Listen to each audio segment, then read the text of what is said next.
What is going on, Amazon sellers, and welcome back to the weekly Q&A show where we share some e-commerce news, some stats, the occasional business maxim, and of course, we are here to answer your questions about selling on Amazon. So if you got a question about retail arbitrage, you are curious about online arbitrage, you're thinking about wholesale, or perhaps you just have a Keepa quandary, well, drop it in the chat and we'll be happy to help any way we can. Now, for those of you who might be new here, my name is Chris Grant, and to my right is my benevolential co-host, Chris Rasick. Chris, how is Wednesday treating you, sir? And Flamingo, what's going on, man? Good to see you. Yeah, all right. I mean, it has been a minute. Good to see you, man. Wednesday's pretty good. Pretty exciting. It's brimming with potential now that Claude Cowork is now available for Windows. I was so jealous. We've had several conversations. You've shared a little bit of how you're using it and some of the power behind it. And I was insanely jealous. And I was like, man, there's all this stuff I can do. And so I got it. I finally had a re-download, a bunch of troubleshooting. I finally got it to work. I couldn't think of a damn thing to do with it as soon as I got it. I was such an idiot. So, but I guess it's just as well. I probably would have been late for the show had I actually remembered some of the grand plans that I had. Yeah, that's true. But hey, at least you get to shoot away the rest of your evening. So that's a positive. I will tell you, last night I took it back out for a spin, and I was like, you know what? Dylan talked about this in the podcast we just dropped. He was like, he's like, I used it for SEO on goaura.com. And I was like, oh, okay. So last night I had it build me a comprehensive plan of what needs to be done, from most consequential to least consequential. And we started. I even had it actually do a lot of the work for me. Like one of them was updating blog post titles and H1 tags. A lot of them just needed to be updated to 2026. It just handled it for me while I did something else. And I kept peeking over just to make sure, and then we've got a whole bunch of other ideas. We're going to start editing pillar content and all of that stuff. And I was like, man, I could seriously spend my whole day just working with this. It's cool, and I would imagine also dangerous. Yeah, you either spend the whole day or spend your whole allotment of credits, right? Yes. One might come faster than the other. I would imagine. Yeah. I got to like 14% of my weekly usage, and I was like, oh, maybe I better pack it in for the night. Yeah, it's pretty impressive though. I also took, this is Cowork related, but it is Claude related. I also took Dylan's advice and uploaded George Mack's high agency article and uploaded that into a project. So now it's there anytime I need to, if I have a big decision or a situation that I need to ask for help, it'll have a reference on help me get to the high agency solution. So I like that. Yeah, kind of excited about that. Yeah. I'm going to be spending a lot of time with Claude. It has very quickly become my favorite AI. Agreed. Yeah. All right. M. Deliva, Eden, Kevin, good to see you guys. Good to see everybody. Of course, it seems like it's going to be a little bit of a small show. I think everyone might still be a little hungover from Super Bowl Sunday. I've noticed it's a lot quieter on social media and in Discord this week, but that's okay. We've got some news, of course. I even have yet another razor or mental model to share tonight. We're on a roll there. Tell you what, it's when you're doing 2 a week, it gets to be, you start scrounging around. Um, but, uh, of course, if you guys have questions, please make sure to drop them in the chat. That's really what we're here for, is to help you any way we can. And so if you have a question, let us know so we can help you. First piece of news is Estee Lauder just sued Walmart in federal court in California. This was big news. I retweeted Steve French, and and someone's reply was, "They're an unserious platform," and I was kind of like, "Okay, I'm not against it," but Estee Lauder is alleging that Walmart's online marketplace was selling counterfeit versions of, I think this is pronounced La Mer, Le Labo, Clinique, Avita, Tom Ford, and Estee Lauder branded products. Now, of course, these were third-party sellers on Walmart.com, but Estee Lauder isn't just going after the sellers. They want to go after Walmart directly. They're saying Walmart promoted these sellers, used the brand trademarks in their SEO to drive traffic, profited from the sales, and made it look like Walmart itself was the one selling their product. Their exact words in a lawsuit called Walmart's conduct extreme, outrageous, fraudulent, despicable, and harmful. And of course, that is just an attorney pulling adjectives out of everywhere they can to, I don't know, get to a word count or something. Now, things that Walmart things that they have been called themselves. exactly. And Walmart's response, of course, was, well, we have zero tolerance for counterfeit products, which is interesting because CNBC actually ran an investigation months ago that found these same types of fakes on Walmart. Two of the exact same products Estee Lauder is suing over were actually flagged in that CNBC report. Um, and I mean, I'm not going to like take credit here. I was actually quoted in that original CNBC article. Um, yeah.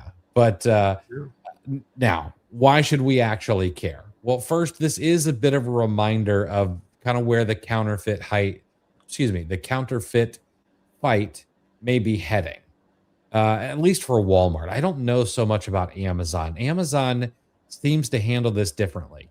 Amazon and Nike, for example, even before Nike went first party, Amazon and Nike had this handshake agreement where they're like, hey, if you guys think there's some counterfeits, let's go bust them. Like, let's go break some kneecaps, and then we'll just kind of leave everybody else alone. The reason we know this is because there were some good sellers who have been rounded up in some of those lawsuits where Amazon and Nike got together and did it. And they just had to show, yeah, I'm buying like legit stuff here. Can you guys back off? And they did. Uh, and right now, there's actually a bill called the Shop Safe Act that might even force marketplaces to better vet sellers and products. There are some brands that are pushing for it, but of course, who do you think is against it? Walmart, Amazon, Etsy, and eBay. Which I get. The burden to have to police every single seller is pretty high. This Shop Safe Act has been around for a while. It could be one of the reasons there were Section 3s. Kind of like Amazon being able to tell their lobbyists to say, hey, why don't you show all of these politicians what we actually do and how we actually do vet our sellers so they don't have to go wasting their time arguing about some legislation. Now, if that bill does eventually pass, which who knows if it actually does, I don't know if much has even gotten passed over the past year or so. But lawsuits like this could gain a little bit more traction, although they would likely still be rather difficult because eBay has actually been taken to court over stuff like this in the past, and eBay easily won. But it could make some more vetting. It could make some more documentation requirements, could cause some more hoops for us to jump through. And that's not what anybody really wants. We want clean, safe marketplaces. Of course, I know that I do. But I also don't want to have to send my receipts to Amazon for every single thing that I buy before I sell it. Secondly, this is exactly why keeping your receipts, keeping your invoices, this is why it matters. It's not just getting reimbursed by Amazon. It's not just, being able to fight an IP complaint or anything like that. But if these kind of things do come up, you need to be able to show, hey, I'm in the right here. I did the right things. We don't want brands to crack down and not have our documentation. Third, and this one may be the bigger picture item, is Walmart's marketplace has been growing. They even touted it as helping them push them to $1 trillion market cap. However, it's very obvious that growth without any kind of vetting does create this kind of mess. If you go look at the Walmart catalog, it's gross. Like I try not to buy from I will buy from third party sellers that I know are based in the US on Amazon. On Walmart, I just basically won't buy from third party sellers like at all. Not for myself anyway. Um, but anyway, if lawsuits do start flying, it's probably the smaller sellers who could feel the squeeze, more than some of the bigger sellers. And if you're selling on the Walmart marketplace, you should understand that if this gets any traction, this particular lawsuit, this may be yet another thing that they sort of tighten the reins on. They're already doing it with toys, with the CPC requirements and the way that they're doing things. They've done it across other categories, and this could further tighten. I don't want to say noose, but this could further tighten how the Walmart marketplace works. Yeah, this is Walmart. It feels like Walmart is reacting, and Amazon. I don't know if we could say that they're acting proactively, but they're at least running concurrently with issues. Or at the very what they're doing is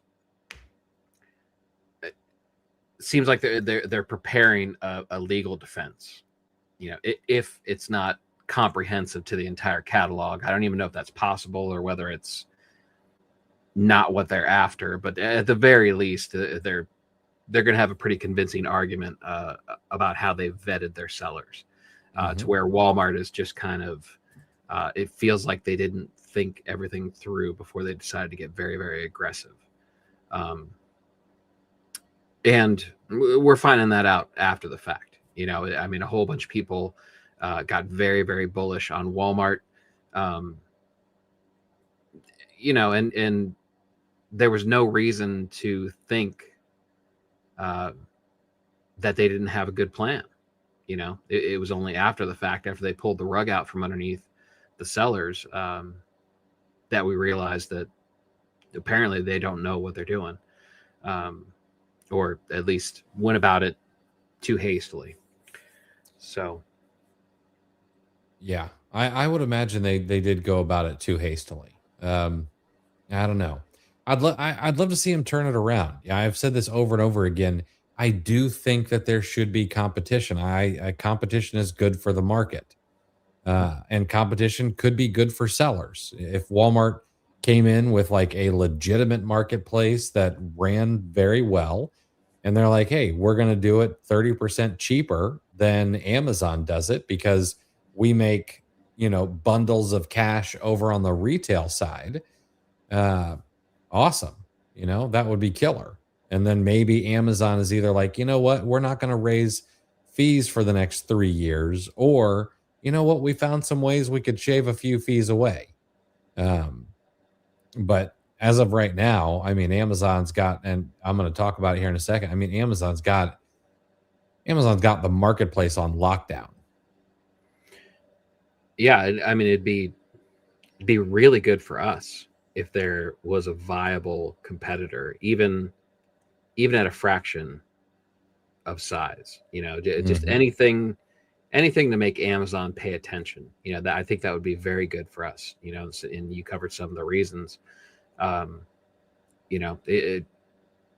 Amazon would need a reason to treat their third party sellers better. And honestly, I still remember, in the thick of the Walmart marketplace bull run, the prospect of having two legitimate outlets, especially one being Walmart with the exposure that they have, it kind of felt like a double barreled shotgun to making a whole lot of money, Yeah. So I mean, ultimately I'd love to see Walmart figure it out and become a viable place for third party sellers. Me too. Yeah. Yeah. I hope nobody thinks that us reporting or, I don't think that either of us find joy in reporting quite frequently that Walmart biffed it. Like I actually I don't want them to. I want them to succeed. They got to get their feet under them somehow. Mm-hmm. All right, Chris, this one's for you. What specs does a Windows PC need to run Claude? Yeah, I'm not going to have an intelligent answer for you. I haven't dug into using Cowork, so I don't have any reference on whether it slows my system down or anything like that. And at least from an observational standpoint, I haven't heard that issue come up from anyone. And I've got plenty of AI stuff in my X feed and a couple other social media outlets where I'm reading and I stay pretty present. That doesn't come up. So I'm not anticipating issues. My last I don't know, this computer I think is less than a year old. I did, just for the purposes of how much I work on it, not AI related, but I have a healthy bit of RAM. I did kind of go up, but that was just based on the fact that I just wanted to run smoothly. So I don't know. Check back with me, Frank. I'll let you know once I dig into Cowork. Chris, have you noticed anything performance wise? No, I haven't really noticed anything performance wise. Now I run I run a pretty beefy setup. I do run everything from a MacBook Pro, but I am running on a one of their M1 silicon chips, and I've got 64 gigs of memory to run off of. So like I've got plenty of room, but we got to remember that we're not talking open claw or anything like that. Nothing that is it's not running like locally. Is it still going to take up resources? Yes, but it's not it still runs off of their servers. It's gonna, that kind of stuff. So it's not like you're having a local AI machine run. I would imagine you'd be fine at 16 gigabytes of RAM and you have no issues.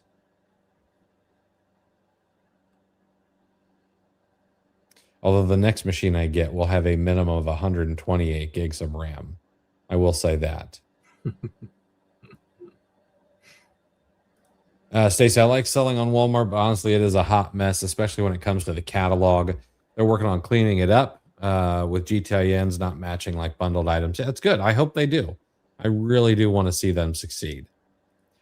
All right. And again, guys, I know we've got a small audience today, but if you guys have questions, let us know. We want to answer those for you.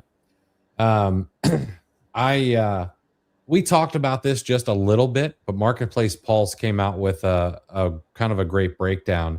Amazon just crossed 830 billion in gross merchandise volume. That is in 1 year, which is a ton. It's kind of insane. So Amazon released these numbers, and I thought we'd break them down just a little bit because there's a lot in here. that we can take away. So Amazon and its sellers moved $830 billion worth of goods in 2025.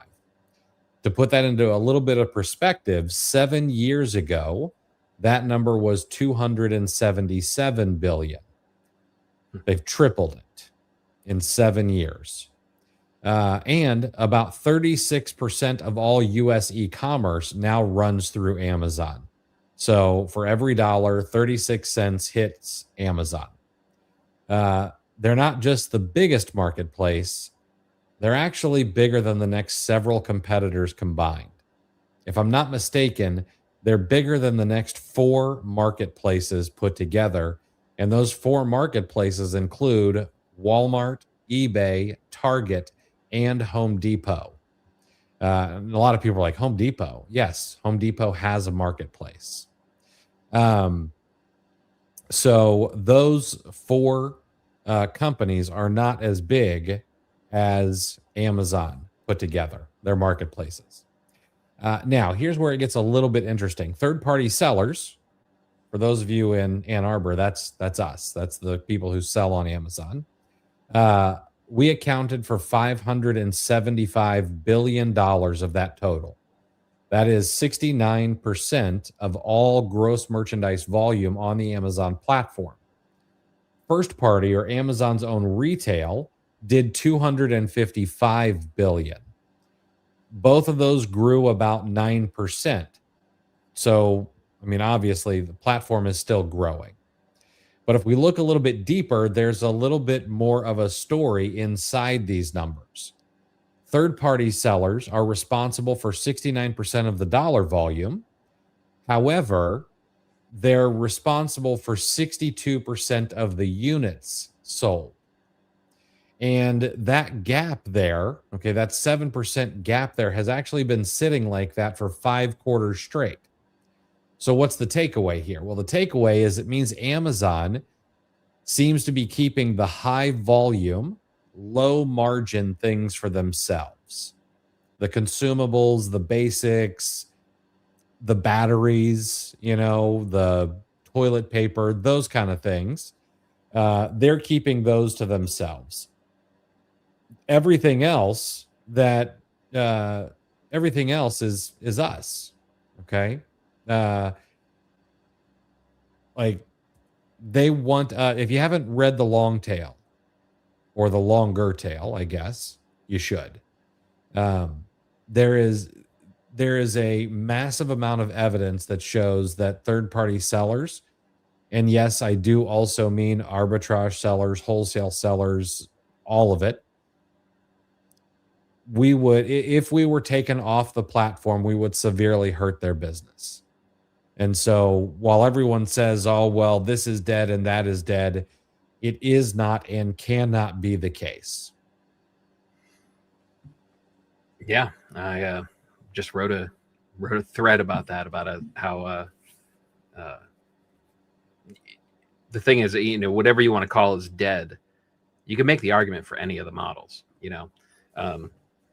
but the key point here is, number one, that's massive growth. I'm more impressed by the growth, I think, than the actual number. From 7 years to triple in 7 years.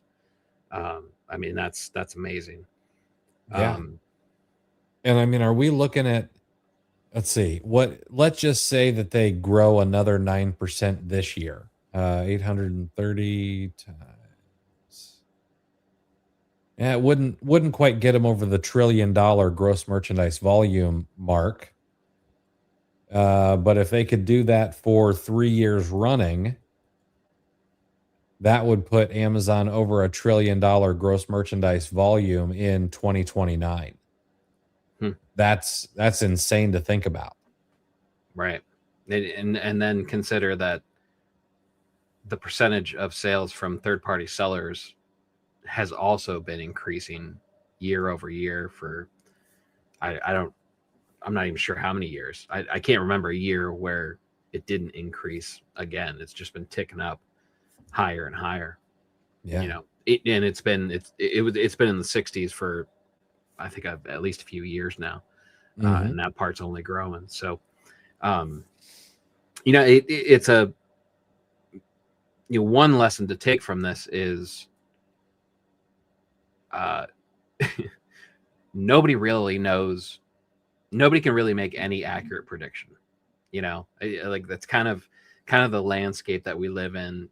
Or it's the eternal quest to go viral. You have to speak with extra confidence, and you have to make sweeping predictions, and apparently you'll never be held accountable for them in the long run. But like everybody tries to, we're trying to predict the next market shift, and it's kind of like we're not only is shiny object syndrome an issue for individuals, there's almost like a market trying to predict shiny object futures, and get that right. But yet here you go again. Here's another article. Amazon just finds ways to continue to squeeze growth and squeeze revenue. I don't know how they do it, but they do. It just continually over and over again. And it's been a recurring theme. Go back to the article that was also Marketplace Pulse that showed that new sellers jumping on the platform, that number is going down. There's not nearly as much interest, and I've seen Google trend data. The amount of searches for Amazon FBA, that's also decreasing. And this is a Warren Buffett scenario. This is presented with this information. If you asked Warren Buffett, he'd say this is the time to double down and buy in. Mm-hmm. So yeah. Artem, did you guys see Ecom Authority went bankrupt? I did not see they went bankrupt. I know that they were like in trouble with the FTC or something. But yeah, this is not surprising, unfortunately. I've seen this happen over and over and over again for years. And these automation companies just keep popping up, with high ticket. And I'm going to promise people that we're going to make them money hand over fist. And it just sucks. But kind of cool that you're buying their inventory.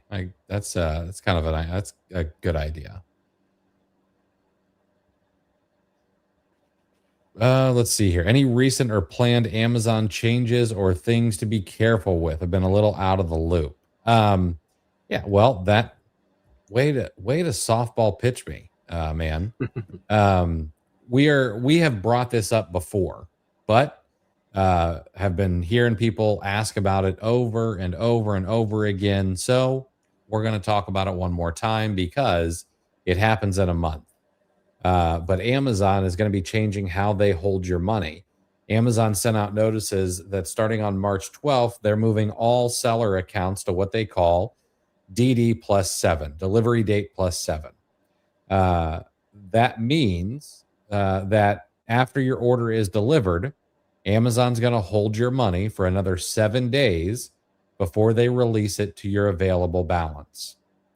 Now, for some people, this is just whatever. This is just how it's always been for them. There are a lot of sellers that way. But if you've been on a shorter reserve period, this is very likely going to impact your cash flow a little bit. And I want to make sure that everyone understands so that they're not caught off guard. Okay. And if you would like to know, I'll be feeling maximum pain. No reserve daily payouts, can draw the money every 24 hours. As soon as it's shipped, it's available. And that's all going to go away for me. Yeah, I mean, don't cry for me, but, for a lot of people, this is just not a huge deal. But let's walk through a bit of an example here. Okay. So you sell something on February 11th. It ships and it gets delivered on February 16th. Well, under the delivery date plus 7, your funds become available February 23rd. That's almost 2 weeks from the time of the sale before you actually see your money. Now, here's where it gets a little tricky with tracking, okay? If you provide a valid tracking number through an integrated carrier, like you're doing merchant fulfilled, well, Amazon uses the actual delivery date to start that 7-day clock. But if you don't have valid tracking, which I hope everyone does, I think we've talked about this plenty, that you really should be using Amazon shipping, Vico, whatever it is.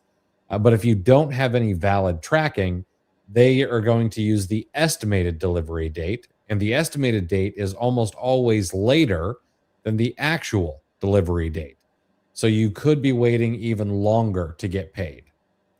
Now, why is this happening? We have no idea why this might be happening, but I've got a pretty good guess. My guess is this is because of the people who have abused the system, and they've been able to get paid before items get delivered to the customer, and then they ghost Amazon, and there's no way for Amazon to get the money back, so they're left holding the bag. Is it common? No, probably not. But does it happen enough that Amazon's like, all right, we've got to do something about this? I can guarantee it. So here's what I would suggest before March 12th rolls around. First, look at your current reserve settings in your payments dashboard so you know what's changing, if anything. Secondly, and this one may be the most important, review your cash reserves. If you're someone who disperses frequently and maybe runs a bit lean, you're going to feel a bit of a squeeze during this transition. Third, if you're doing merchant fulfilled and you're a little lackadaisical about it, then it's time to tighten up your shipping process. You want to ship fast. You want to confirm fast. You want to make sure to use tracked shipping. Every day you shave off that process is a day you get paid sooner. And then fourth, if you need cash flow flexibility, you're going to want to probably check out Amazon's like disperse on demand program. I can't remember exactly what it's called, but it's like where you can get paid like the next morning if you don't already have that. But they've got that option that lets your funds get to you a little bit faster. So I don't think this is anything to panic over, but it is definitely something that everyone should be planning for if this is not already how their business is set up. Yeah, it's when we initially talked about it, it seems like the pain's only going to be temporary. I think I mean it's a process that we're going to get used to, and I think nothing really changes once you get through that initial period of time. There may be up to, depending on how you're running, I mean, there may be like a week and a half of pain, probably at the most, and then the system just starts running and you get caught up. That's what I figure. Yeah. I mean, this isn't unfair. It's not unheard of, eBay has, I forget what their DD plus is. Heck, even if you sell any products, on something like Stripe or Gumroad, you're going to have to wait to get your money. I mean, there's just there's period of time, and you could even make a case that there are going to be positives from it, because there's going to probably less occurrences of clawbacks if a customer wants to return or initiates a return and you've already been paid. That's going to be a little bit cleaner. CPAs are probably happy about this, I'd imagine. The books will be a little bit cleaner with those scenarios. So it'd be nice if the DD plus number matched the return window. That would probably be even cleaner, but I think that's probably too much to ask.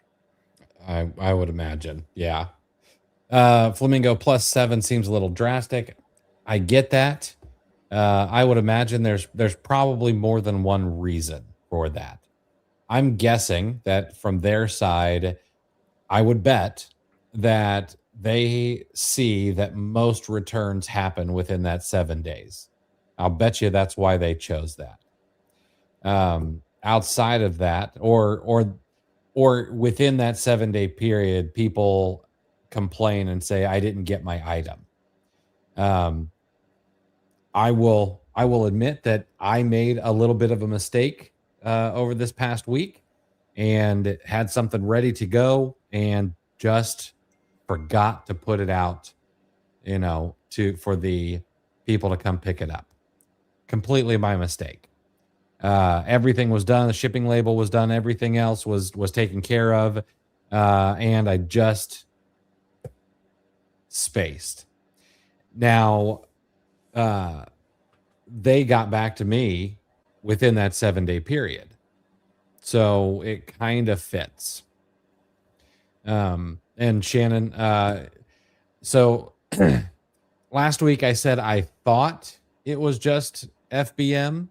And I'll tell you what, if you read the actual information that Amazon put out there, it actually doesn't say either one. So maybe someone has read it on some forum or something. I really try not to go there. So enough people have said, nope, it's both. But I'm just going to go with that for now. Going to go worst case scenario for now. It's on both of them. And if I'm wrong, great. It's better to be wrong this way than Chris told me it was merchant fulfilled only. And I went and blew through $100,000 of capital. And, now I have to wait an extra 7 days.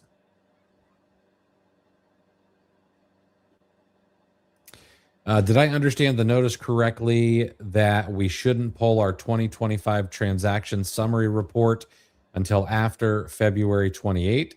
Seems kind of late, or is that just when it goes into effect for 2026 reports?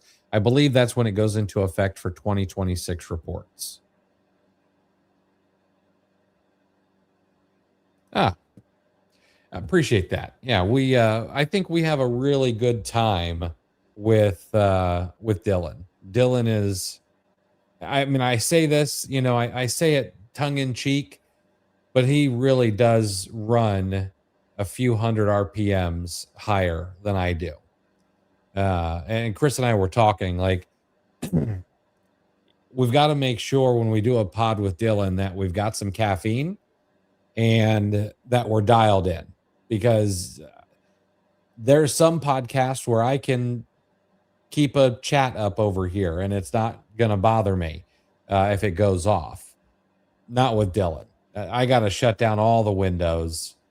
I got to lock in so I can make sure I'm keeping up with the conversation and being able, to ask the next question or have him draw something out a little bit more for me.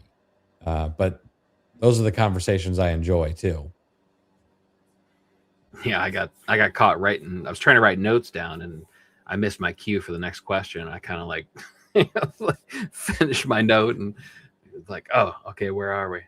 But that's it's a testament to how good his content is. The guy's so smart. Yeah, absolutely. And I'll tell you what. So someone on Twitter said that we've had a back-to-back awesome pods. And we're coming out pretty strong here in 2026. I've got 1, 2, 3. We've got another 3 lined up, I think, that are all very, very solid guests. We're going to be talking. We're going to have another one about AI. We're going to have something about whatnot. Got a young guy coming on who's just sold the lights out. I'm going to pick his brain. And I've been cold DMing a ton of people, trying to get a few more folks on the show for you guys. So we're going to try to, we're going to try to cook a little bit this year.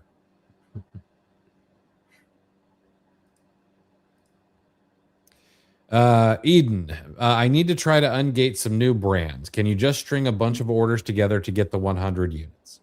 Yeah, they don't have to be on the same order. It can be multiple orders. That's not a problem. Oh, yeah, Kevin, 100%. I've always wondered how much their float account makes in interest. I wish that was a line item.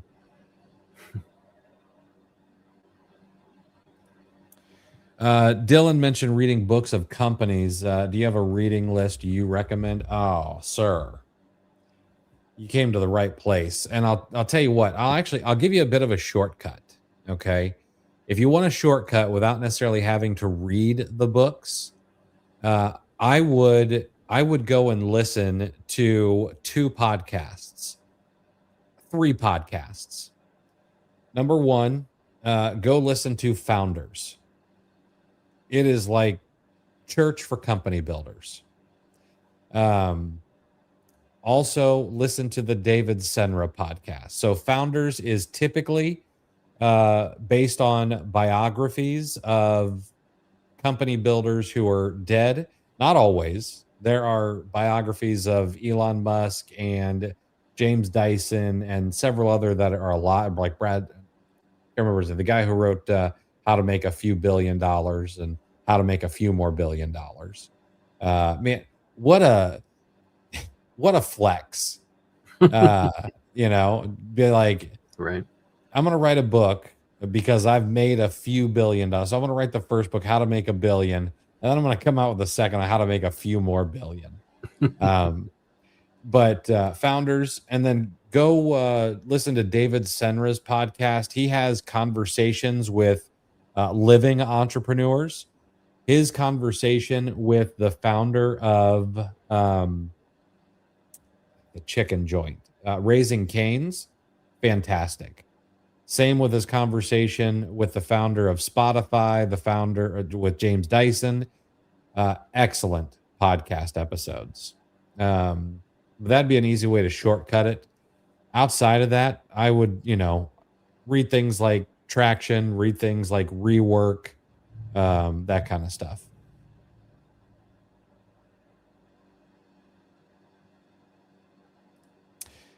Eden, I'm loving the way you guys are sharing the Q1 leads. Productivity is up on my side.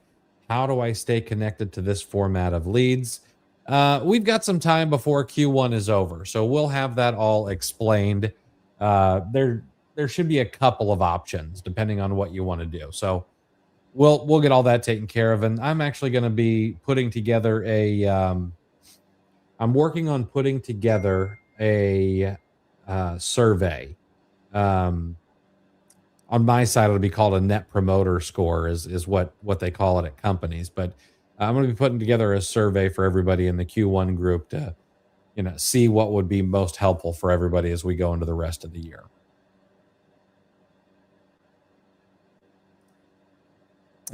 I'm glad you guys liked the Kim and Perry podcast. I always enjoy talking to Kim and Perry myself. I look forward to seeing them next month here in Florida, actually. David Senra, Senra is his name. Oh, and I forgot the other one. The other one is My First Million.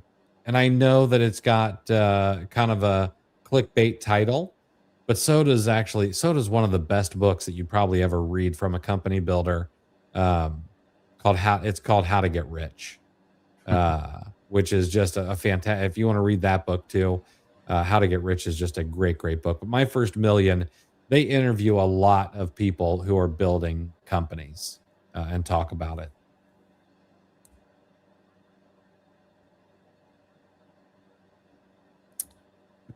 How do you determine when there is a new trending price? Can you expand on that a little bit? I haven't had enough caffeine yet today. I'm still under the 200 milligram mark. All right, and while you explain that a little bit, I am going to talk about the razor. Well, it's actually not a razor; it's a fallacy tonight. So we've been trying to put together some laws, some rules, or some razors, and tonight is going to be a fallacy. It's called the Concord fallacy, and we're continuing this series on cognitive biases that we've been going over. Because they can mess with your decision making, or they can strengthen your decision making if it's a razor or a mental model or something like that. We've talked about the availability heuristic. We've covered the endowment effect, and this one's important. It's called the Concord fallacy. Now, you might recognize it. It's very similar to another fallacy that's out there. But quick history, back in the 1950s, the British and the French governments teamed up to build a supersonic jet called the Concorde. By the early 1970s, it was pretty obvious this thing was going to be a money pit. Development costs were through the roof, and the oil crisis made fuel costs insane for this thing. And almost nobody wanted to buy these planes. But they just kept pouring money in, like billions of dollars more, because they'd already spent so much, they couldn't stomach actually walking away from the thing. Now, the plane did finally fly commercially in 1976, and it did operate for several decades, but it did so at a loss, and it was retired in 2003. Over $10 billion in today's money was essentially wasted because nobody could just say, we need to stop this thing. And this might sound familiar because this is what happens when you're sitting on inventory that isn't moving and you tell yourself, well, I already paid $100 for this. I can't sell this at a loss. Well, yeah, you can. And in a lot of cases you should, because the market determines the price and they don't care what you paid for it. The money you spent sourcing that product is gone. It's a sunk cost. This is almost the twin sibling of the sunk cost fallacy. It doesn't come back whether you hold that inventory for 6 more months or sell it tomorrow for 50 cents on the dollar. The only question that matters is what's the best use of your capital right now? And the answer very likely is going to be, let's free up $800 from my dead stock and let's put it into something that's actually going to turn over. And if that's the right answer, then that's the right move. And this fallacy gets worse, of course, because we have emotional attachments. You picked the product, you researched it, you spent the time on it. Maybe you drove to the store and picked it up. Maybe you just spent the time placing the order. Letting go feels like admitting that you were just wrong. And none of us like doing that. Ask my wife. But the sellers who grow are the ones who can look at the number on a spreadsheet and just make the smart decision, not the emotional one. And so here's what I might suggest. Before you source anything, set an exit criteria. Are you going to give it 30 days, 60 days, 90 days? If it hasn't hit your velocity target, lower the price. If it's still not moving, liquidate and move on. Like, we don't want pride to keep our capital locked up in a warehouse doing nothing. And here's something else to think about. When's the last time that you did a sunk cost audit? Go look at all of your aged inventory right now, ignore what you paid for it, and just ask yourself, if someone handed me this product today for free, would I list it at its current price and wait? If the answer is no, then you kind of know what you should do with that product. Like, you need to know when to land the plane. And that is the Concorde fallacy, which is almost the twin sibling of the sunk cost fallacy. Yeah, real close. I feel like the Concorde fallacy is a little more action oriented. Sunk cost is kind of unrealistic expectations, or just kind of holding on to something, where this Concorde fallacy is basically just sticking your head in the sand but continuing to just build, like, no, I'm going to see it through. It's kind of like foolish perseverance. And as Steve Bartlett just said in the book that I'm reading, The Diary of the CEO, an ostrich with its head in the sand is still prey to a lion, so, and it gets to, like the difference between having your numbers and knowing your numbers. When we talked about with Kim and Perry, there's there's a difference. Like the verb is know your numbers. It's not simply have your numbers. You could pull a bunch of data and have that information, but if you don't know what you're looking at, which is one of the things that I appreciate so much with Kim and Perry, is that they figure out what it is. They set the parameters on what's good and bad, and they adjust as they need, and then they know the levers to pull to change those numbers, and that's easier said than done. So that's, this is interesting, and how many sellers are out there?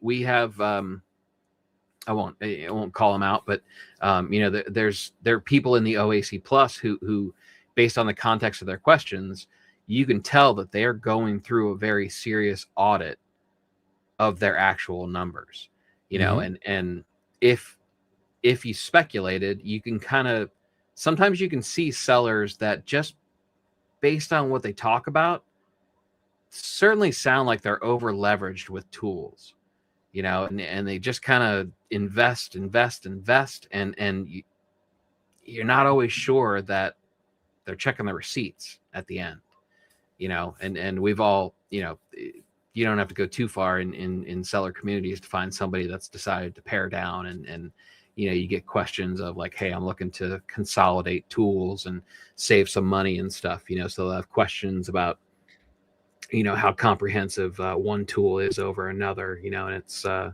think my guess is it would be rooted somewhere along the lines of the Concord fallacy creeping in there.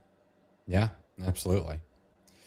And yeah, Luke, exactly. We sell things at a loss every day. Just got to make more than you lose on average. Yeah, that's what business is. That's what all business is, really.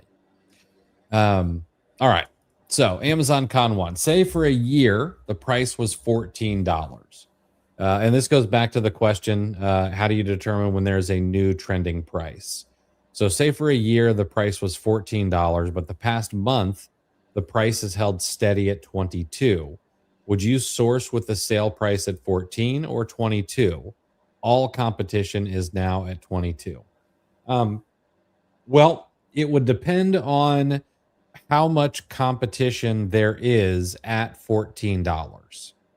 And what I mean by that is the number of competitors, is the number of other sellers, has it been going down? And is that why the price has come up?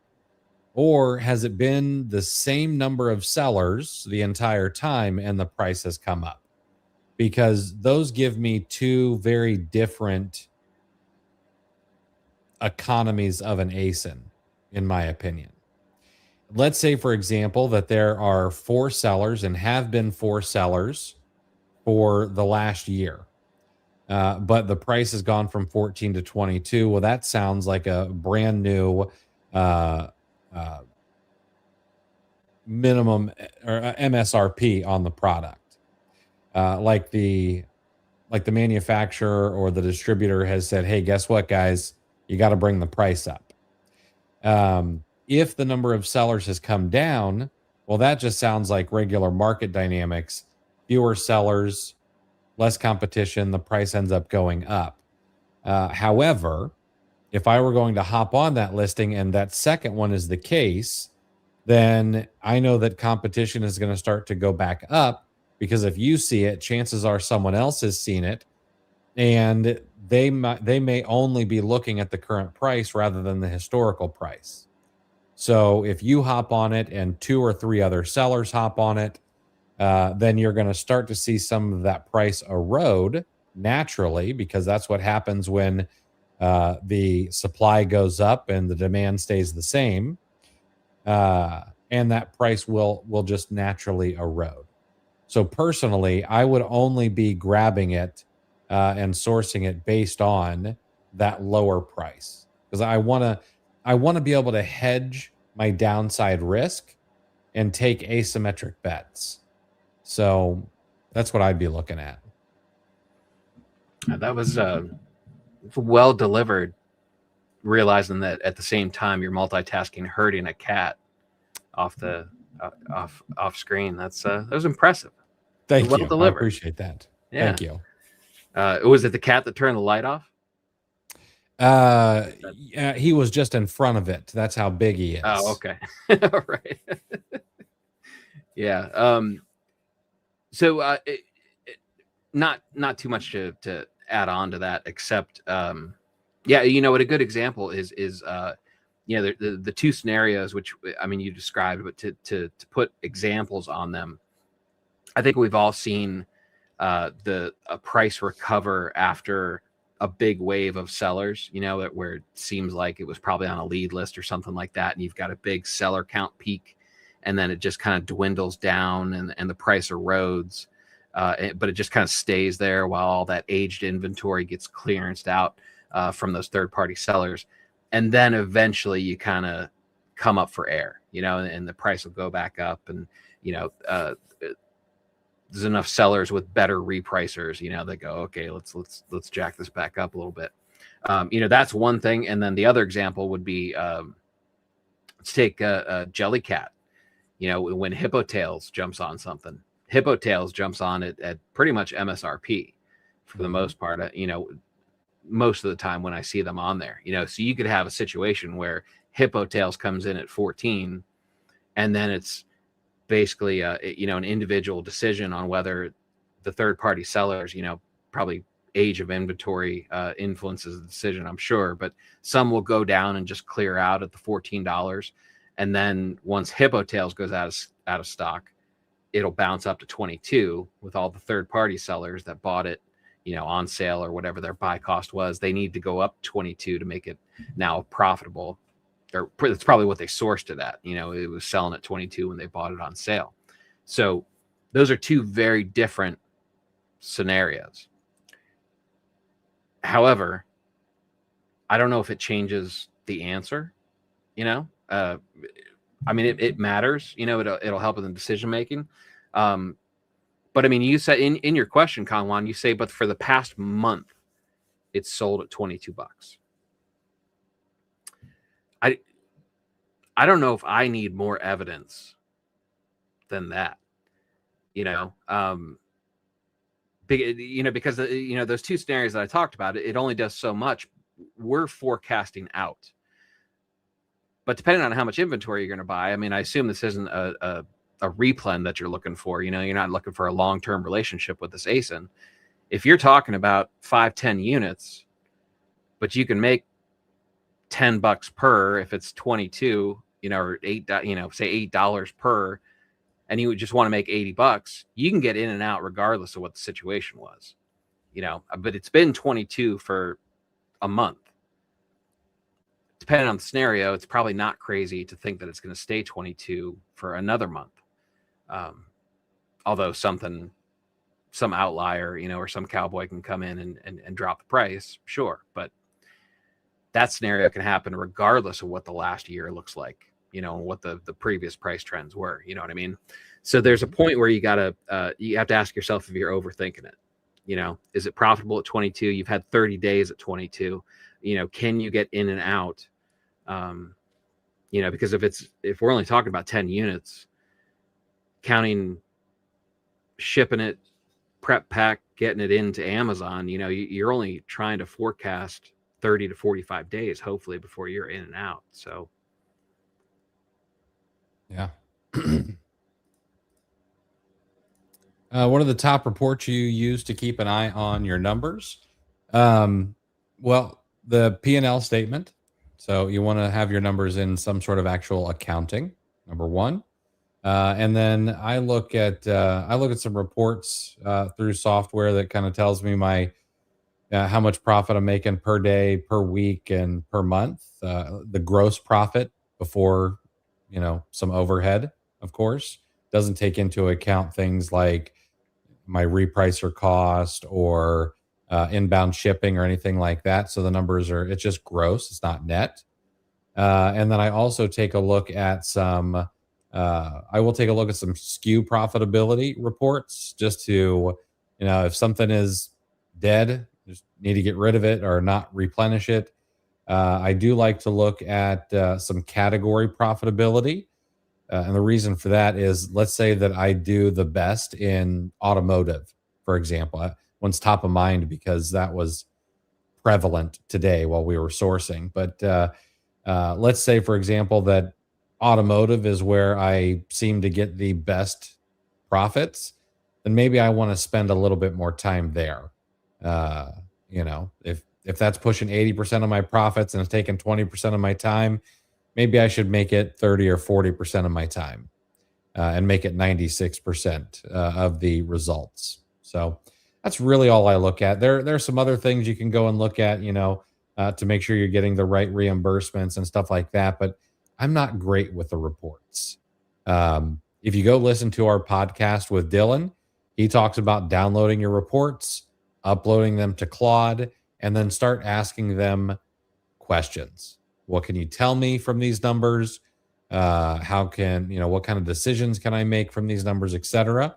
And like that is a good use case for AI right now. Yeah, and honestly, another good use case for AI is to ask AI that exact question. Mm-hmm. Tell it what you do. Tell it what's going on.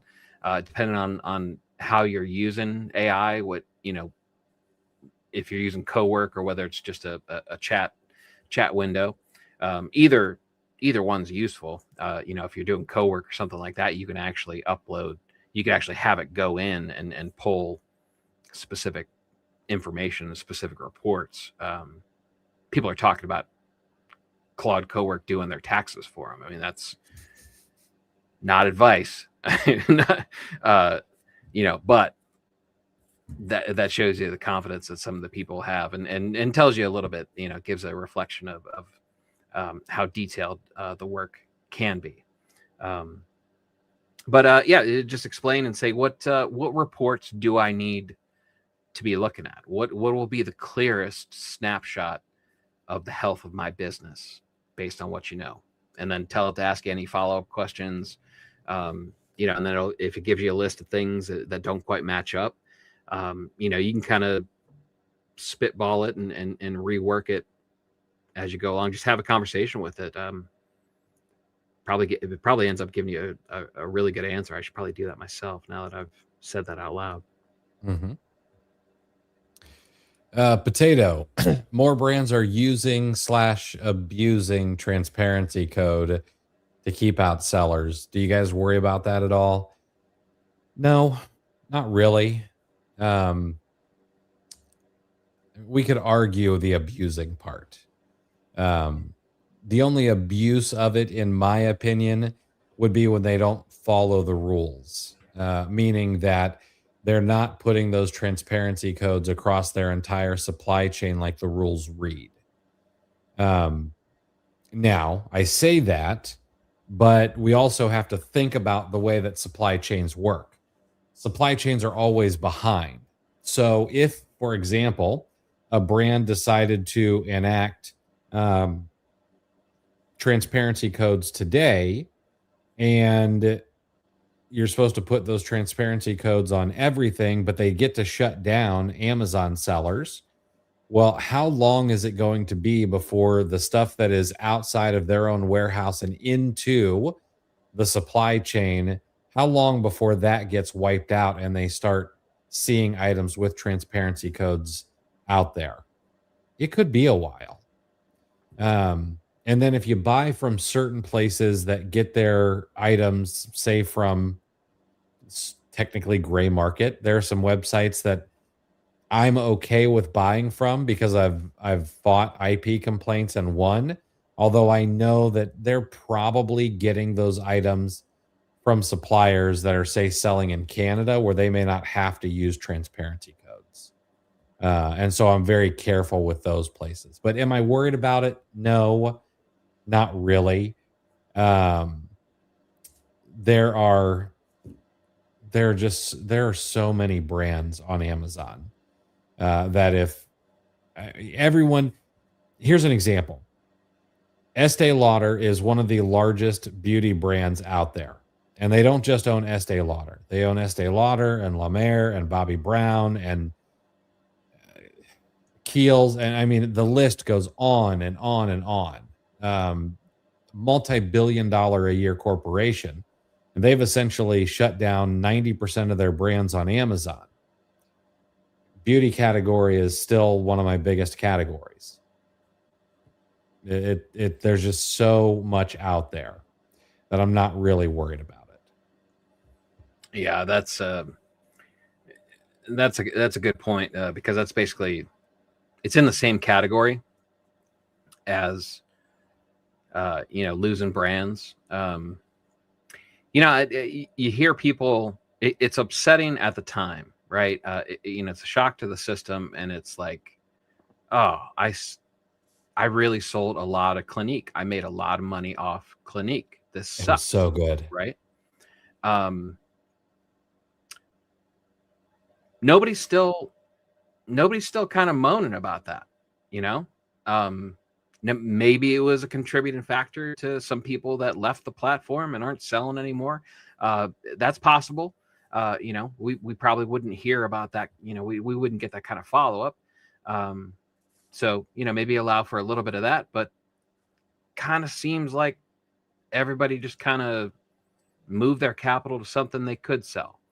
I'm the same way. I'm as deep in beauty as I ever have been, but there was a very just nonstop narrative, for a couple of years there, to where the brands that were being announced, which were all under Estee Lauder, and there's another major one that isn't a fan of third-party sellers selling on Amazon.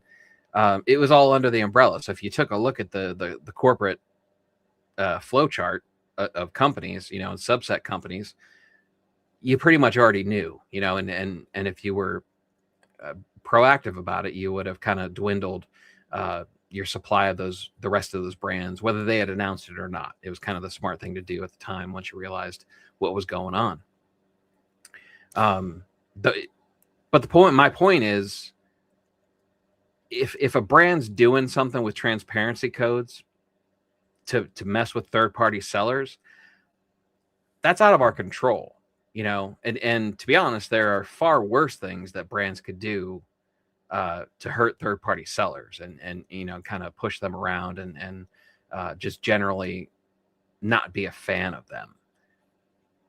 I'm the same. I'm with Chris. There's so many other brands, and if you don't want me selling your product, that's fine. I'll go somewhere else. Mm-hmm. I'll move my inventory to a different brand.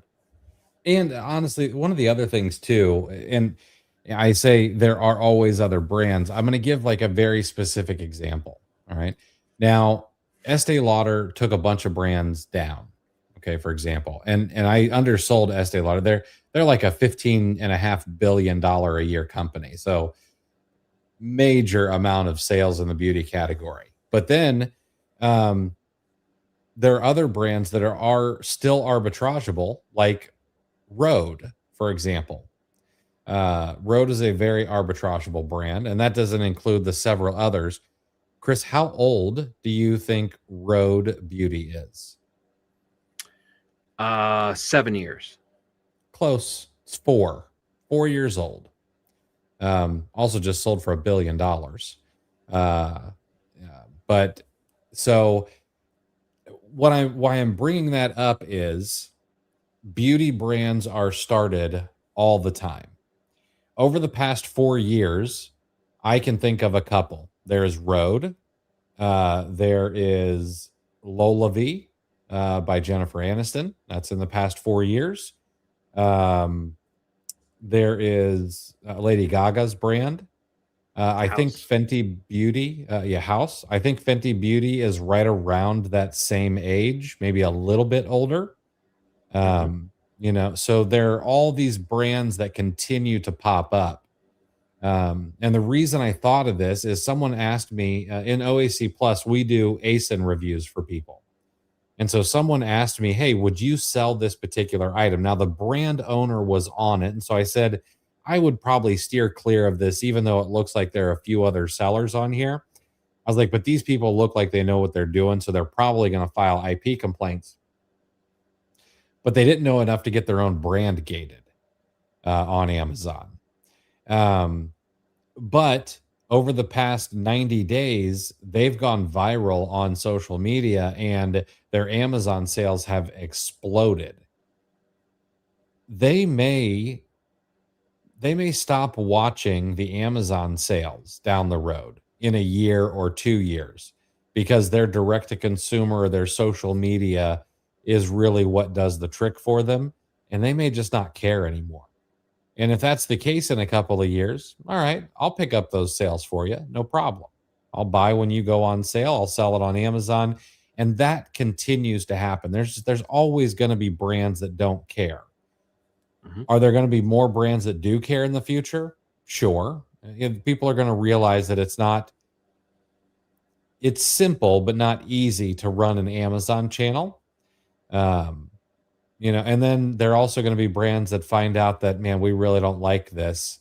We much prefer just being able to sell pallets to Walmarts and Targets rather than dealing with these onesies and twosies. Let's just let other people deal with it. Yeah. And none of this is permanent either. We talk about the Estee Lauder brands and these high profile brands, Urban Decay, Clinique, this all falls under Estee Lauder, I believe. Keep in mind, Estee Lauder is having trouble competing in modern times. They're grasping at straws, because they were slow to move away from brick and mortar, right?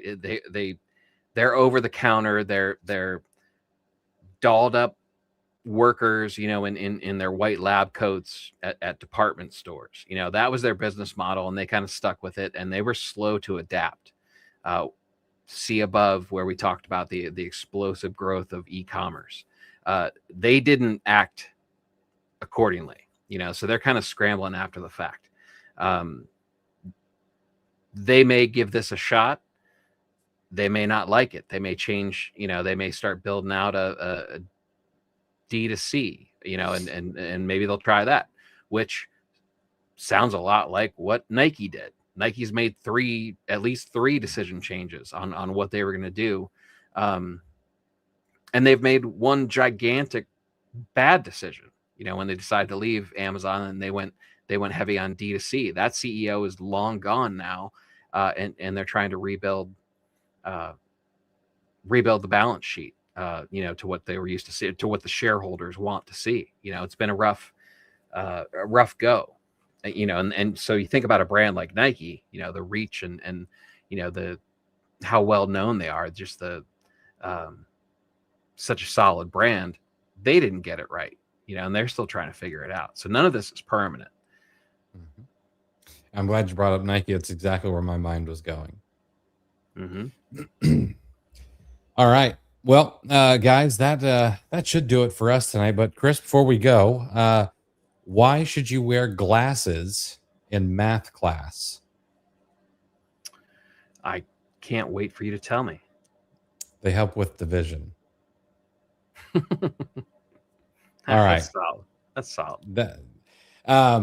That's it for tonight, everybody. We'll be back on Sunday at 7 p.m. to do this all over again with you guys. That'll be Sunday, 7 p.m. Till then, I hope you guys have a great rest of your week, and I hope you guys kick some ass, sell some stuff. See you guys on Sunday.